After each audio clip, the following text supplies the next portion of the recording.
আমার এই পাহাড়ের শান্তিপ্রিয় ভাইদেরকে যারা কিনা শিক্ষার্থী রয়েছে সকলে জানেন আমাদের প্রিয় উৎসব হচ্ছে বিজু বলেন, বৈশাখী বলেন বা সাংরাইন বলেন।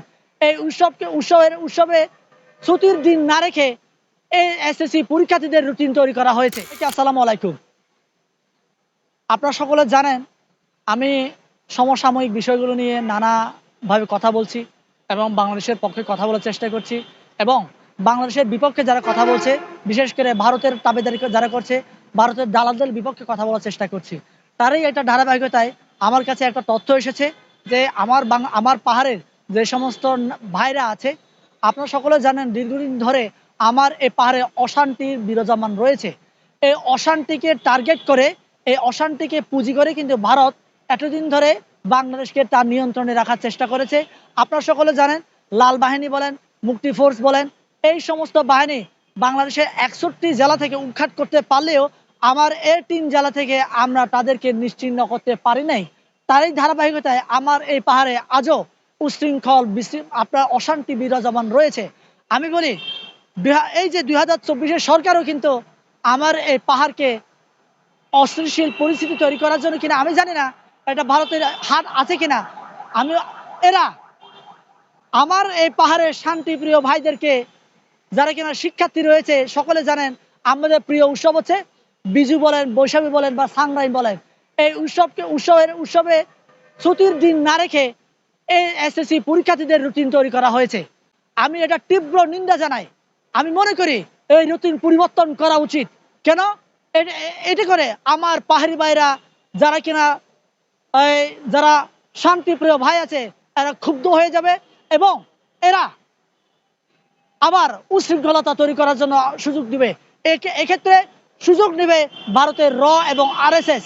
আপনারা সকলে জানেন আপনারা 1997 সালে 2রা ডিসেম্বর শেখ হাসিনার সাথে সন্তুল আরমার একটা চুক্তি হয়েছিল, যে চুক্তির নাম শান্তি চুক্তি। ওই চুক্তির কথা আপনারা সকলে জানেন। এই চুক্তির পক্ষে যারা ছিল এরই একটা নেতা সুহাস চাকমা ভারতে বসে ভারতের ইন্ধনে ভারতের মিডিয়ায় 54 মিনিটের একটা বিবৃতি দিয়েছে। ওই বিবৃতিতে সে বলার চেষ্টা করেছে আমাদের পার্বত্য চট্টগ্রাম নাকি জঙ্গি হামলা হতে পারে। সে ভারতের বসে কিভাবে আমার পার্বত্য চট্টগ্রামে জঙ্গি হামলা হবে কিনা সে কিভাবে জানে? আমার বাংলাদেশের ডিজিএফআই নাই, আমার বাংলাদেশে এনএসআই নাই, আমার বাংলাদেশের গোয়েন্দা সংস্থা নাই, ওরা জানে না। কিন্তু সুহাস চাকমা জেএসএস এর এই নেতা কিভাবে সে জানলো ভারতে বসে আমার পাহাড়ে জঙ্গি হামলা হবে? আমি এই জন্য বলি এই সমস্ত নেতাদের কারণে আমার পাহাড় অস্থিতিশীল পরিস্থিতি তৈরি হবে।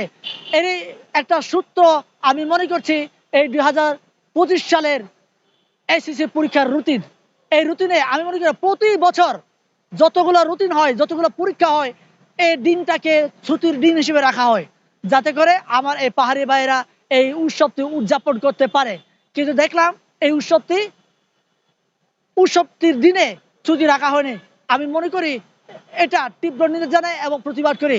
আপনারা সকলে জানেন যে আমার এই বাংলাদেশকে নিয়ে ভারতের মিডিয়াগুলা আমার বাংলাদেশের পতাকা নিয়ে ওরা গাড়িতে করে গাড়ির নিচে রেখে ওরা চালাচ্ছে, টয়লেটে রাখছে, বিভিন্ন জায়গায় এরকম আমাদের বাংলাদেশের পতাকাকে অবমাননা করছে। আমি তীব্র নিন্দা জানাই। আমি বলি ভাই, বাংলাদেশের প্রত্যেকটা নাগরিককে আমি অনুরোধ করতে চাই, পাকিস্তানের ভাইরাই হচ্ছে আমাদের প্রকৃত ভাই, এরাই আমাদের শত্রু না, এরাই আমাদের প্রকৃত ভাই। যার কারণে ওরা আমাদের বাংলাদেশের পক্ষে আজকে আওয়াজ তুলে যাচ্ছে, আমাদের বাংলাদেশের পক্ষে এরা কাজ করে যাচ্ছে। কিন্তু ভারত আমাদের বন্ধু ছিল না, ভারত আমাদের শত্রু বিধায় আজকে ওরা আমাদের বাংলাদেশকে নিয়ে সংখ্যালঘু বলেন, সাম্প্রদায়িক বলেন, এই প্রপাগান্ডা করে আমাদের বাংলাদেশকে অস্থিতিশীল পরিস্থিতি করে তাদের অঙ্গরাজ্য করার জন্য যা যা করা লাগে ওরা তাই করে যাচ্ছে।